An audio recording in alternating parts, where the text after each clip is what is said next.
ஆதி திராவிடர் மற்றும் பழங்குடியினரை தொழில் முனைவோராக உயர்த்துவதற்கு ஆதி திராவிடர் மற்றும் பழங்குடியினருக்கான முதலமைச்சரின் சமூக பொருளாதார மேம்பாட்டு திட்டம் CMRIS செயல்படுத்தப்படுகிறது.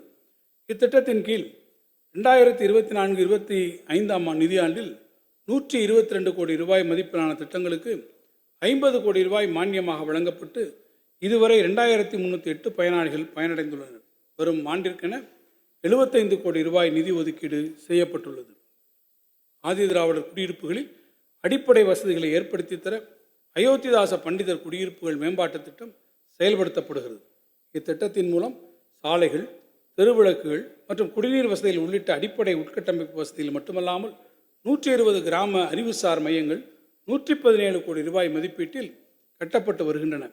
2025-26 ஆண்டிற்கான வரவு செலவு திட்ட மதிப்பீடுகளில் இத்திட்டத்தை செயல்படுத்திட 280 கோடி ரூபாய் நிதி ஒதுக்கீடு செய்யப்பட்டுள்ளது. ஆதி திராவிடர் மற்றும் பழங்குடியின மாணவர்களுக்கு உலகளாவிய கல்வி வாய்ப்புகளை விரிவுபடுத்த மாநில அரசு உறுதியாக செயல்பட்டு வருகிறது.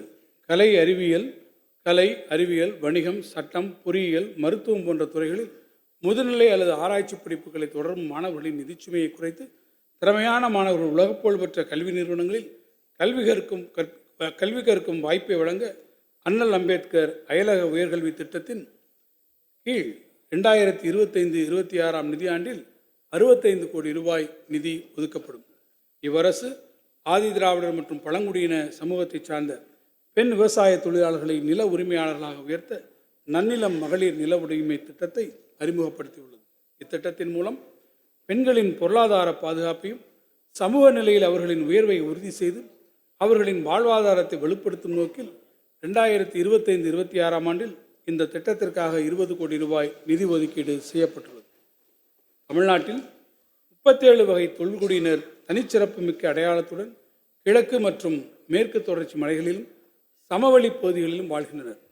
இவர்களின் ஒருங்கிணைந்த மேம்பாட்டிற்காக ஆண்டொன்றுக்கு 250 கோடி ரூபாய் நிதி ஒதுக்கீட்டில் 4 ஆண்டுகளுக்கு 1000 கோடி ரூபாய் மதிப்பீட்டில் தொல்குடி திட்டம் உருவாக்கி செயல்படுத்தப்பட்டு வருகிறது. பழங்குடியினரின் மரபுசார் அறிவினை பாதுகாத்து பயன்படுத்தி பல்லுயிர் பெருக்கத்தோடு கூடிய பழங்குடியினர் வாழ்வாதார கொள்கை ஒன்று உருவாக்கப்படும். முதற்கட்டமாக ஈரோடு மாவட்டம் பர்கூர், கடம்பூர் மலைப்பகுதிகள் மற்றும் கள்ளக்குறிச்சி மாவட்டம் கல்வராயன் மலைப்பகுதிகளில் அரசின் நலத்திட்டங்களை ஒருங்கிணைத்து பழங்குடி மக்களுக்கு திட்டப்பயன்கள் வழங்கப்படுவதை உறுதி செய்வதோடு அப்பகுதிகளுக்கேற்ற சிறப்பு திட்டங்களையும் நிறைவேற்றிட 2025-26 ஆண்டிற்கான வரவு செலவு திட்ட மதிப்பீடுகளில் 10 கோடி ரூபாய் நிதி ஒதுக்கீடு செய்யப்பட்டுள்ளது.